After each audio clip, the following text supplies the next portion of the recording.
Another day, another mini vlog.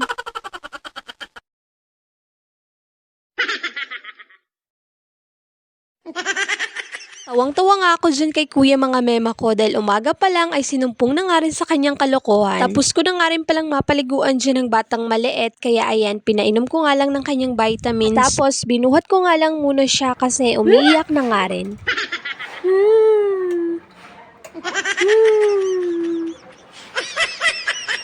Pero maya-maya nga din ay binaba ko na nga rin ng batang maliit kasi nga papaliguan ko pa ang kanyang kuya. Ito namang si kuya sa tuwing bibihisan ko nga ay palagi kong ipinapatong sa upuan. Nasa baba nga lang kasi siya binibihisan ko ay palaging tumatakbo at hingal na hingal talaga ako sa kakahabol. At tapos ko nga pala siyang mabihisan eto at pinainom ko na nga rin siya ng kanyang vitamins. Katapos ko ngang maasikaso si kuya, eto namang mga laruan na nakakalat niya ang sunod ko rin namang aasikasuhin at liligpitin. Nakatulog na nga rin pala dyan ang batang maliit mga mema ko. Kaya habang tulog pa nga, kailangan ko talagang madaliin na makagawa pa nga ako ng mga gawaing bahay. At tapos ko nga palang maligpit ang mga laruan nga ni kuya, nagwalis na nga rin ako dahil marami na nga rin kasing mga hulog ng biskwit. Kailangan ko talagang walisin dahil nung isang araw ay marami na nga rin kasing langgam. Pag may toddler talaga, hindi rin maiiwasan na walang dumi at walang kalat ng mga pagkain. Fast forward, ng kinahapunan naman mga mema ko, eto namang mga tikluping damit ang sunod ko ring inasikaso. Pero bago nga rin pala ako magsimula mga mema ko sa aking pagtitiklop nitong mga damit ay pinatulog ko nga lang muna si kuya para wala nga rin sa aking manggugulo at sasagabal sa aking pagtitiklop para matapos nga rin ako agad habang tulog pa nga ang batang maliit. Anyway, sa nagtatanong kung nasaan nga ang partner ko ay nasa Maynila po siya at doon po siya nagtatrabaho at kami lang po talaga dito ng mga bata. Kaya ilang buwan pa talaga ang bibilangin bago nga rin yun ulit makapagbakasyon nga dito. Simula kasi nang umuwi kami dito siguro mga 4 months or 5 months nga ang tiyan ko noon kay BBC yan. Pero nakapagbakasyon naman dito yung partner ko noong May. Kung nakita nyo nga yung mga dating mini vlog ko. Pero 1 week lang siguro or hindi umabot ng 1 week ay umalis na nga rin siya at bumalik na nga rin sa kanyang trabaho. Umuwi lang talaga siya noon para asikasuhin nga ang live birth ni BBC yan. Anyway, napadami na naman nga ang kwento ko sa inyo mga mema ko. Eto, at natapos na nga rin pala ako sa pagtitiklop nitong mga damit. At pagkagising nga pala ni kuya eto at gumawa nga pala ako ng champurado para nga sa merienda niya. Kapag ito talaga ang merienda ni kuya, alam nyo na papadami talaga ang kanyang kain. Fast forward, ng kinagabihan naman eto at pagpag nga lang pala ako dito nga sa aming higaan dahil isasabit ko na nga rin itong kulambo dahil malamok na nga rin. Pinagsasabihan ko nga dyan si kuya na wag malikot at baka matamaan nga niya ang ulo ng kanyang kapatid. Pero ang ending, ayan, hindi talaga nakikinig at talagang napakapasaway. At ayun lang po muna. See you in my next vlog.